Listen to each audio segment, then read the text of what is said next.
Martes 11 de septiembre del 2018, ¿qué tal? Muy buenos días, bienvenidos a su programa Contacto Directo. Empezamos revisando quiénes son hoy nuestros invitados y nos acompañan. Jaime Nebot, alcalde de Guayaquil, líder PSC Madera de Guerrero. La inseguridad ciudadana y una política de Estado de seguridad que funcione a favor de la ciudadanía, no de la criminalización de la protesta social, del embargo a los derechos de libertad, una exigencia colectiva que los gobiernos no cumplen, lo analizamos. También estará Gustavo Tovar, activista de derechos humanos venezolano, abanderado desde el exilio de la lucha no violenta contra el chavismo. No todos solo salen huyendo de la crisis económica y humanitaria. Tovar recorre el mundo presentando su documental Chavismo, la peste del siglo XXI. Y además nos acompañará Eduardo Jurado, el secretario general de la Presidencia de la República. El pedido al Procurador General para que ejerza el derecho de repetición o devolución al Estado contra los funcionarios del gobierno anterior que sean responsables de dilapidar los fondos públicos en una campaña mediática contra Chevron Texaco para desviar la atención nacional e internacional. Bueno, y se confirma el alza del diésel, pero únicamente al sector pesquero. A industriales atuneros y camaroneros será de 25 centavos de dólar, mientras que para los pescadores artesanales se incrementará en 10 centavos. Representantes del sector anuncian apoyo a la medida. El anuncio llegó con retraso. Se había advertido que se lo diría la semana anterior, pero el gobierno se tomó su tiempo. Al final, habrá incrementos para el diésel de consumo industrial. Eduardo Jurado, secretario de la Presidencia desde Manta, fue el encargado de hacer el anuncio. El diésel industrial atunero aumenta 25 centavos sobre el precio terminal sin IVA.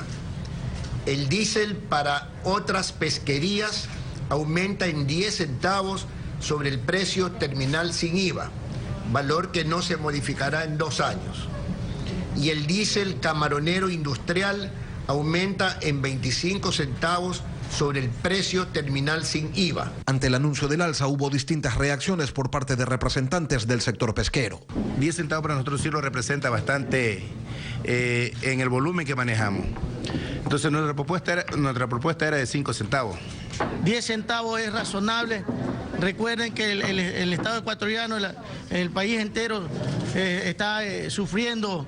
Estas medidas irán acompañadas de otras para lograr que en cada sector paguen lo que verdaderamente les corresponde. En el plazo de hasta 30 días se procederá a reclasificación de embarcaciones del sector pesquero, incorporando en la pesca artesanal aquellas menores de 24 metros de eslora. A manera de compensación, el régimen anunció la apertura de líneas de crédito para estos sectores que se verían afectados por esta reducción del subsidio que recibían en el valor del diésel. El diésel que se utiliza en el sector del transporte no incrementará su valor. También se dijo que el Ministerio de Acuacultura y Pesca se convertirá en una secretaría técnica que será integrada al gabinete ampliado. Además, se analizará la creación del seguro del pescador. ¿Qué tal, Alfredo? Buenos días, ¿cómo te va? Muy bien, Steffi, buenos días. Buenos días a todos. El alza del diésel a la industria pesquera y la consecuente eliminación del subsidio corresponde a una parte del 22.4% del consumo total de diésel, aproximadamente el 5%, teniendo en cuenta pesca de exportación y de consumo doméstico. Según el anuncio oficial, no se incluye al sector automotriz, transporte pesado de mercaderías y transporte público de pasajeros, que constituyen el 64.1% del consumo total de diésel. Tampoco se incluye al sector eléctrico, que consume un 7.3% del total. Hay que esperar los resultados económicos para evaluar la afectación a su competitividad. Se conoce que la medida se tomó dialogando con el sector pesquero. La actualidad, los protagonistas, el análisis y la información en Contacto Directo.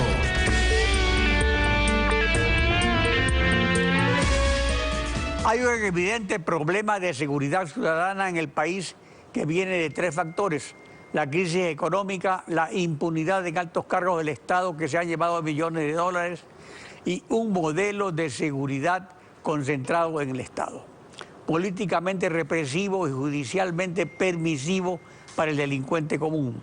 enfilado a la criminalización de la protesta social, cometida de mano del Ejecutivo a la justicia y la comunicación social, orientado al amordazamiento y la domesticación ciudadana para perennizar la dictadura.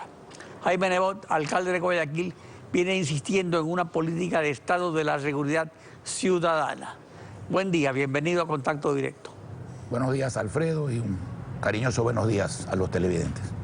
El Ministerio de Policía o del Interior fue creado como perno maestro del modelo correísta, incluyéndose a las Fuerzas Armadas en la seguridad ciudadana y a la Secretaría Nacional de Inteligencia o Espionaje, SENAIN, para completar el trípode del sistema.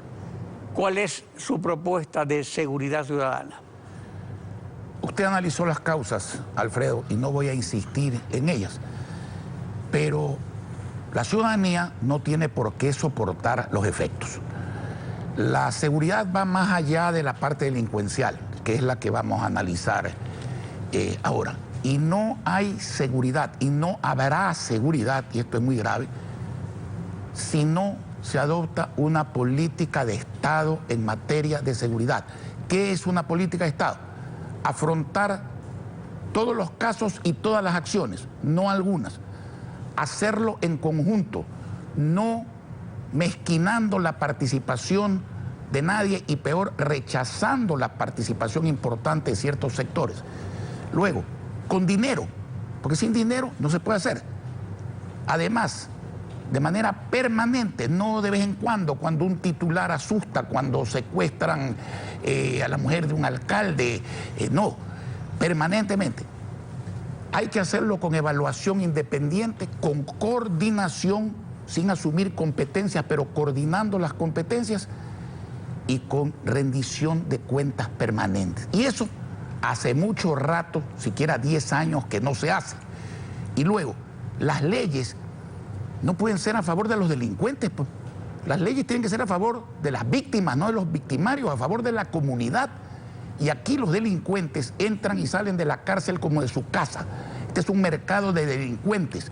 Y por eso yo no me explico, como no se explican los ciudadanos, y como no deben explicarse 81 asambleístas que presentaron un proyecto de ley, o sea, la mayoría absoluta de la Asamblea, para que los que matan, secuestran, violan y roban no se les apliquen todos estos mecanismos perversos que hacen que en pocos días salgan a seguir delinquiendo. La policía acaba su labor cuando entrega al delincuente a la justicia.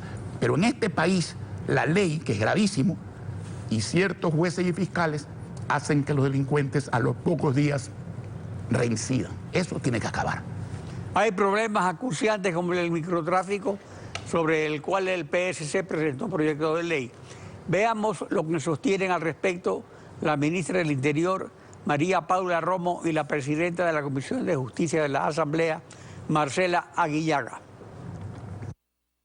Atacar la gran organización del narcotráfico que se asocia con otros ilícitos, con otras industrias ilegales y que además tiene una gran cantidad de dinero, de conexiones internacionales. Por eso la cooperación es indispensable, porque si nos concentramos solamente en el microtráfico, se trata de un eslabón muy débil de la cadena que rápidamente es reemplazado, pero no sacamos el problema de las calles, no lo sacamos del sistema educativo, no lo sacamos de las familias. Me alegro que la nueva ministra del Interior tenga clara el tema, que sepa que hoy necesita acompañamiento de diferentes instituciones. Lo importante aquí es que aquella persona que tiene una adicción no sea criminalizada, no volver al populismo penal, no volver a las políticas de los años 90, donde los consumidores estaban presos y nuestras cárceles abarrotadas. ¿Abonan estos puntos de vista a un cambio de modelo en la inseguridad ciudadana? ¿Hay un modelo de populismo penal social cristiano? No, de ninguna manera. Me alegra que la señora ministra tenga claro el problema macro, la gran causa. Pero eso no quita una realidad, pues. Yo camino a esta ciudad hace 35 años. Hasta hace 4 años nadie me tocaba en la calle el problema de la droga. No es que no existía, pero era marginal. Hoy día es uno de los problemas principales que aborda la gente pobre. ¿Por qué? Porque algún genio de mala o buena fe, lo mismo da en este caso, se le ocurrió adoptar una serie de leyes y medidas, no solo la tabla, que hicieron que el microtráfico, que antes era oneroso y punible, pase en el fondo a ciertos jóvenes haciéndolo gratis y no punible. Y se disparó la droga. Hoy día sí, lo que dice la señora ministra es correcto, hay que hacerlo. También hay que poner el ojo en tratar de rescatar de la droga a quienes ya se les hizo el daño. Pero lo fundamental es cortar que siga expandiéndose esta ola.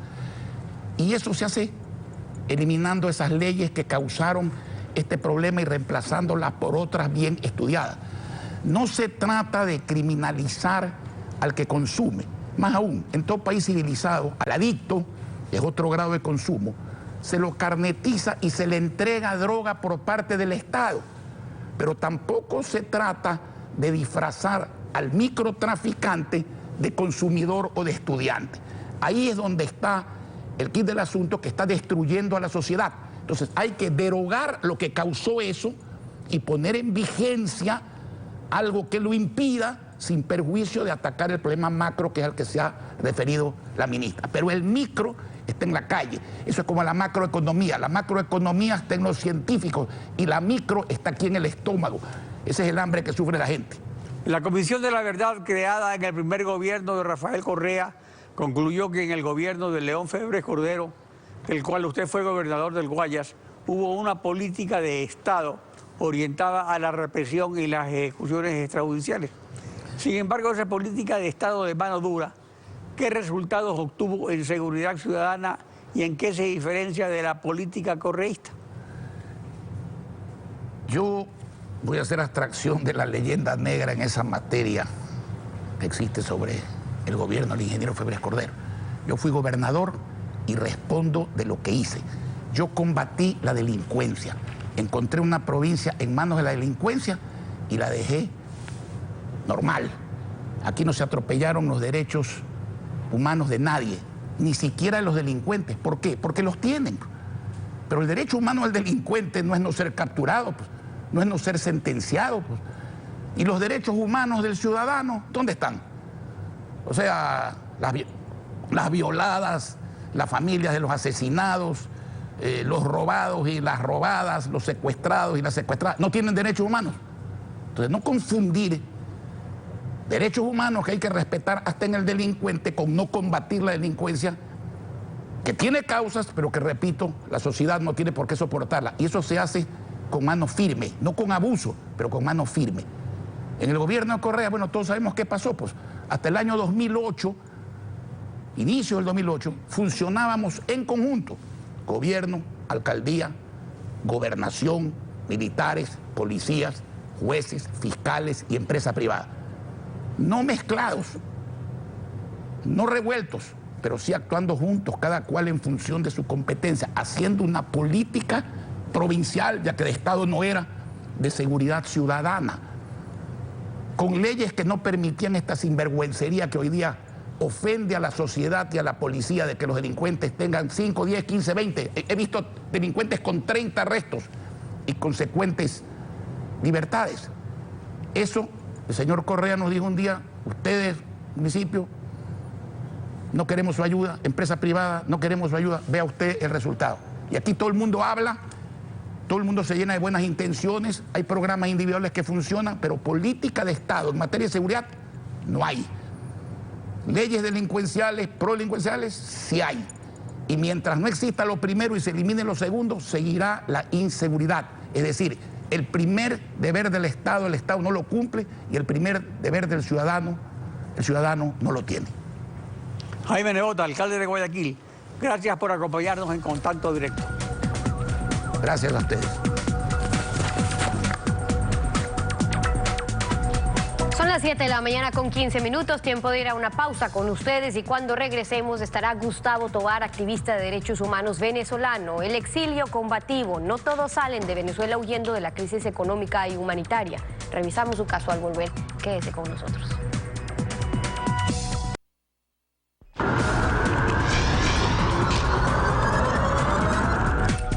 Gustavo Tovar, activista de derechos humanos venezolano, bienvenido a Contacto Directo y bienvenido a Ecuador en estos pocos días que estará por acá. Muchísimas gracias, Stephanie. ¿Cómo está usted? A usted por acompañarnos. Gustavo es ensayista, poeta, abogado, activista de derechos humanos y pues usted ha llevado una lucha contra el chavismo en Venezuela desde el 2002. Se convirtió en un activista político como una acción contra el autoritarismo. En ese entonces, ¿cómo se lo vivía? Mire, más que activista político, fui un activista social.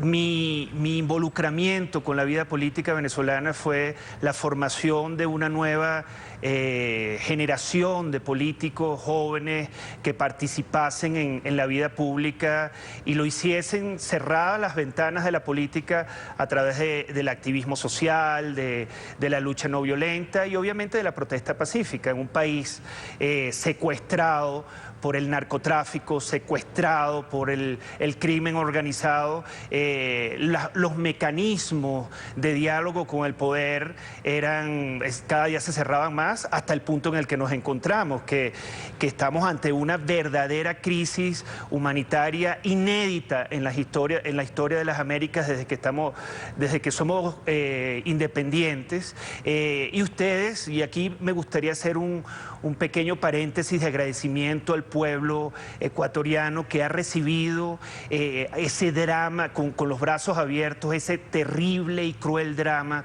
que está viviendo el ciudadano venezolano y que ha tenido que emigrar de manera muy cruel, sin dinero, claro, sin ahora, medicina, esas son las sin consecuencias identidad que se están viviendo, pero usted vivió y dijo ser testigo de confiscaciones de propiedades, de encarcelamiento, de torturas, en el caso de sus compañeros. ¿Por qué se vio obligado a salir al exilio con su familia? No, básicamente para el régimen venezolano el libre pensamiento, el activismo y el antagonismo de las ideas políticas no existe. Yo celebro que Ecuador haya logrado de manera pacífica librar esa gran batalla contra el autoritarismo, pero en Venezuela no lo hemos logrado. En Venezuela hay un régimen absolutamente criminal, despiadado. Yo, como poeta, siempre fui crítico, como articulista de opinión siempre fui crítico y además de eso hice movilización social. Entonces eso me convirtió en el objeto de persecución, uno de los objetos de persecución, uno de los sujetos de persecución más visibles de la dictadura venezolana. Cosa que no ha hecho, como usted bien señaló, que yo impida o detenga mi lucha por la libertad en Venezuela. Ahorita, como bien señaló, desarrollamos un documental que en 90 minutos intenta mostrar el drama de un país en 20 años, ¿no? Y eso es el chavismo de la peste del siglo XXI. Es una recopilación de argumentos históricos, de dramas. Y parte de esas historias de cómo empezaron a huir. Yo por eso preguntaba por qué se fue, porque muchos optaron por ese camino y aunque porcentualmente pueda no significar muchos en la práctica, muchos, incluso empresarios que sí traducían su ejercicio en empleos en Venezuela, ya no están, también optaron por salir. ¿Y es que no vieron otra opción? No había más opción. En mi caso, me acusaron de todo y de nada. Si se meten en internet, ustedes van a ver que el dictador Maduro y toda su manada de criminales, entre ellos Diosdado Cabello, me han acusado de ser el gran conspirador, el gran diseñador de la rebelión popular venezolana, y eso obviamente impide que yo viva allá. A mí no solo me confiscaron mis bienes y me acusaron de conspirador, de terrorista, de todas estas estupideces que que usan como argumentos para la persecución, a mí, a mis compañeros, pues sí, los detuvieron, los torturaron, los asesinaron, miembros de mi organización, básicamente por gritar libertad o por protestar, fueron asesinados. Entonces, sin duda, aquí donde me ven, yo soy un espíritu, como muchos venezolanos, muy herido por las inclemencias y por las crueldades de la dictadura, pero yo soy uno más de entre 25 millones o 30 millones de venezolanos que están siendo tratados de manera absolutamente abominable, insisto, de manera inédita como en las Américas. Nunca antes un pueblo había sido tan cruelmente maltratado y vilipendiado como el venezolano en la actualidad. Por eso está en Ecuador ahora presentando su documental, se llama Chavismo, la peste del siglo XXI. ¿Cuánto pesó la influencia del chavismo en la región y cuánto sigue pesando? Pregunto porque usted lo ve como una peste, así lo califica, pero ¿a qué le atribuye entonces el que en su país haya todavía quienes aún apoyan el chavismo o al propio Nicolás Maduro y al socialismo del siglo XXI? Sí, mira, en principio, bueno, estoy aquí y insisto, muy agradecido, también invitado por mi amiga, la asambleísta Cristina Reyes, para la presentación de su libro Plenos Poderes y para presentar al chavismo. Te comento que la última vez que yo estuve aquí fui expulsado por el gobierno de Correa, así que celebro enormemente poder tener la oportunidad de volver a conversar y pisar esta tierra que tanto quiero. Mira, los éxodos se dan en la historia por la búsqueda, primero por salir de una esclavitud, como fue el caso de Moisés, pero también se dan por la búsqueda de la tierra prometida. El venezolano ha encontrado que su tierra, su país, es básicamente una tierra de esclavitud. Nuestra gran preocupación es que vamos a Ecuador, que ha cambiado, gracias a Dios, sus políticas, o vamos a Perú, o vamos a Colombia, o vamos a Argentina, o íbamos a Brasil, y notamos esencialmente mucho de la autocracia venezolana. Es uno de los grandes dilemas y uno de los grandes miedos que a nosotros nos acechan. Hugo Chávez usó todo el dinero, todos los recursos del Estado venezolano, no para generar educación ni salud en nuestro país. Lo usó para perseguir a los venezolanos, para destruir su nivel de vida y para comprar, esto es muy importante, para comprar gobiernos de la región que facilitaran la autocracia y el autoritarismo en nuestros países. Gracias a Dios, los pueblos han respondido, de otros países, han respondido valientemente y lúcidamente contra este gran horror que nosotros vivimos. Ahora, pero entonces, una cosa es responder con un mensaje claro, y luego, ¿qué otras acciones se pueden tomar? Porque ahora mismo miles de venezolanos, estábamos viendo las imágenes, huyendo por las fronteras, viniendo a nuestro país. El gobierno ecuatoriano ha tenido que instalar campamentos, camas, aportar con comida, víveres, en la medida de lo posible para nuestros hermanos venezolanos, que han venido a pasar hambre a nuestro país, huyendo del desempleo, de la violencia, la persecución, la falta de alimentos para sus propios hijos. Pero siendo la situación tan grave, ¿qué acción les corresponde tomar a los países de la región, a los gobiernos? Mire, yo creo que estamos ante una crisis causada por crímenes de lesa humanidad. Y sin duda alguna a mí me parece que el paso siguiente de los gobiernos de la región para impedir este terrible éxodo es un involucramiento, una intervención humanitaria en Venezuela. Nosotros estamos ante una enorme masacre histórica. Estamos viendo no solo el caso del hambre y el caso de la falta de medicinas. Ellos usan la entrega de medicinas y de comida básicamente para controlar a una población y para secuestrar sus ideales. Eso en un sentido social, pero en un sentido político, cualquier líder político es perseguido, asesinado, encarcelado. Nuestros jóvenes están en nuestras cárceles. Mira, no es solo un hecho, Stephanie, no es solo un hecho la tortura. En Venezuela se está dando algo que no se daba desde hace 50 años, que es la sodomización de la disidencia política. La sodomización, eso es absolutamente inconcebible, que a un líder político se le sodomice para doblegarlo, para secuestrar su voluntad y sus ideales. Eso es un dilema que la única manera, desde mi punto de vista, que tenemos para impedir el crecimiento de esta gran catástrofe es una intervención humanitaria por parte de los gobiernos de la región y las sanciones que han venido ocurriendo. Pero también, por favor, permíteme este inciso. Yo quiero agradecer al gobierno de Ecuador este gran gesto humanitario que ha tenido con uno que anteriormente era su aliado, que era el gobierno de Venezuela, porque es un reconocimiento de un drama histórico, de un drama social, de un drama humano, y eso hay que agradecerlo. La opinión y el testimonio de Gustavo Tovar, activista de derechos humanos, hoy en Contacto Directo en Ecuador con nosotros. Gracias por haber venido.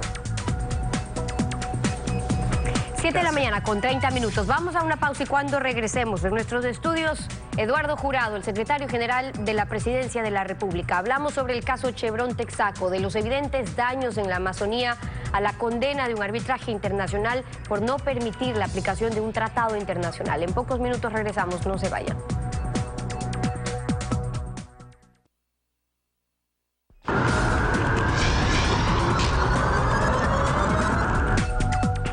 El secretario general de la Presidencia, Eduardo Jurado, pidió al Procurador General del Estado, Íñigo Salvador, que establezca las responsabilidades civiles, penales y administrativas para ejercer el derecho a repetición contra los exfuncionarios del gobierno anterior por el laudo arbitral de la Corte Internacional planteado por Chevron Texaco en contra del Ecuador. Eduardo Jurado, secretario general de la Presidencia, buen día. Bienvenido a Contacto Directo. Buenos días, gracias por la invitación. A ver, antes de entrar al tema, abordemos brevemente el aumento del diésel al sector pesquero. La medida no incluye al sector automotriz, que consume el 65% del diésel, ni al sector eléctrico, que consume el 7%, ni al sector industrial, que consume aproximadamente el 20%, el sector industrial que no es pesquero. Eso excluye el llamado paquetazo. Pero ¿cuánto significa esta focalización en sentido de ahorro para el fisco? De ninguna manera significa paquetazo. Lo que estamos nosotros como gobierno es trabajando en medidas que favorezcan la competitividad del país, pero no a base de subsidios. Los subsidios no ayudan a la competitividad del país. Los subsidios es quitarle dinero a alguien para entregarle a otros sectores. En ese sentido, hemos apelado a través de un diálogo nacional a distintos sectores, de manera en que vayan tomando conciencia en que tenemos que ir entrando en esta sensibilización por la eliminación de subsidios. Ahora, definitivamente no vamos a tocar subsidios que afecten a la población, especialmente a la población menos favorecida. Así que en ese sentido, primero se tocó el tema del subsidio a la gasolina súper y ahora estamos en el tema del subsidio industrial. El subsidio industrial, básicamente entramos con el tema del sector pesquero industrial y también ayer llegamos a un entendimiento con el sector pesquero artesanal. Más adelante hablaremos del tema del otro sector industrial, pero no se va a tocar el subsidio del diésel a la transportación pública, ni tampoco a aquellos que pudieran o afectar a las clases más vulnerables. Bueno, vamos al otro tema. El derecho de repetición que usted solicita al procurador, ¿en qué suma se basa? ¿En una suma a fijarse por los árbitros internacionales a pagar a Chevron Texaco, o en los dineros dilapidados para la campaña mediática internacional del gobierno contra Chevron Texaco, la mano sucia de Texaco? Esta segunda parte de su pregunta sí ya se la puede cuantificar, porque sabemos cuánto el Estado ha gastado en gastos legales, campañas mediáticas que fueron utilizadas por el anterior gobierno para mediatizar un tema que era eminentemente jurídico y que defendía derechos legítimos de nuestra población amazónica. Eso es fácilmente cuantificable, es mucho dinero igual.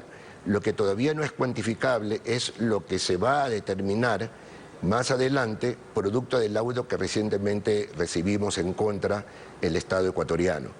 Entiendo por lo que hemos conversado con el señor procurador que esto pudiera tomar aproximadamente 2 a 3 años en que se pueda determinar cuál es el daño por ese concepto que se ocasione al Ecuador.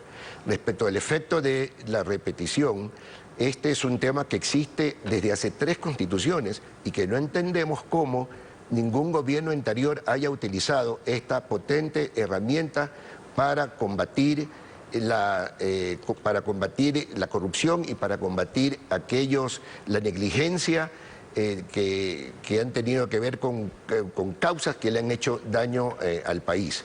Y la decisión de este gobierno es hacerla. Y en ese sentido, tan pronto nos enteramos de este lamentable fallo de la Corte de La Haya en contra del gobierno del Ecuador, solicitamos al señor procurador que inicie inmediatamente las acciones de repetición contra todos los funcionarios responsables del anterior régimen que hayan tenido que ver con este laudo. Los daños causados por Texaco en la Amazonía por 30 años de explotación petrolera son evidentes, y algo elemental que nunca hizo el gobierno de Rafael Correa fue auditar los acuerdos con el gobierno de Sixto Durán en 1995 y de Yamil Mahuad en 1998, que liberaron de responsabilidades a Texaco, que apenas gastó $40 millones en remediación ambiental. Esta es la argumentación de Chevron Texaco para alegar su inocencia. Ese caso está ya cerrado contra esos funcionarios, no se puede tomar ninguna acción. Alfredo, esto tendrá que determinarlo el procurador y el contralor. El contralor general del Estado deberá determinar los indicios de responsabilidad que existan respecto de las actuaciones del anterior gobierno y de los anteriores gobiernos. Yo no pudiera adelantar criterio en este sentido. El hecho cierto es que hubo un daño ambiental y que hubo un reclamo legítimo de la población amazónica contra la compañía Texaco respecto de este daño ambiental. Hasta allí todo estaba bien.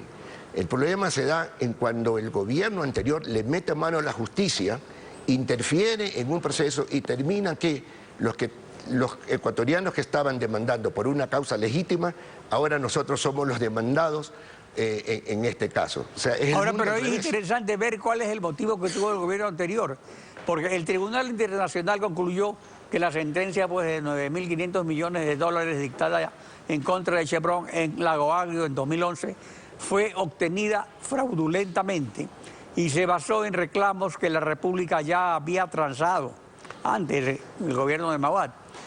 Siempre se ha dicho que esos dineros eran para los indígenas reclamantes, pero legalmente eran para remediación ambiental, y la remediación ambiental solo la podía hacer el gobierno. Era por eso que el gobierno anterior apoyó ese reclamo, se utilizó a los indígenas reclamantes porque ese dinero realmente iba a ir a manos del gobierno. Yo no creo, yo creo que esta era una demanda entre privados. La población amazónica, defendiendo derechos individuales o colectivos, demanda a la compañía Texaco. Esto era un litigio entre privados. El Estado ecuatoriano no debió haberse metido a interferir en la justicia en este sentido. Así que no sé en qué momento terminamos nosotros metidos como Estado en un proceso que era entre privados. Y ahora resulta que el Estado tiene pero que entre privados $9.000 millones es para estar en el ranking de los más ricos del mundo. O sea, esa cantidad de dinero, creo una montaña de dinero, era para remediación ambiental en la Amazonía, para limpiar los ríos, para hacer carreteras, para una serie de cosas, para hacer hospitales, para la gente enferma, porque hay los daños evidentes. Y eso solo lo puede hacer el Estado según la ley, no lo puede hacer ningún particular. Bueno, las comunidades en muchas partes del mundo, comunidades se han defendido de manera legítima contra abusos de contaminación que han habido en otras partes del mundo. Yo no quisiera adelantar más criterios respecto de la legitimidad o no desde el punto de vista legal de este proceso que pudiera interferir en las causas siguientes que tiene que seguir el señor procurador. Lo cierto es que hay un daño que se ocasionó a la naturaleza y que fue debidamente sustentado Lo cierto también es de que el gobierno anterior metió mano en la justicia y vició un proceso que hasta ese momento era legítimo, lo mediatizó, creando otra cadena de problemas que hoy tiene que el Ecuador enfrentar. Y lo cierto también es que se ha gastado muchísimo dinero. Estamos hablando de muchas decenas de millones de dólares que se han gastado hasta ahora defendiéndose el Estado en procesos de arbitrajes internacionales, y nosotros los ecuatorianos tenemos que pagar ahora esta cuenta. Y eso se gastó a través de la Procuraduría.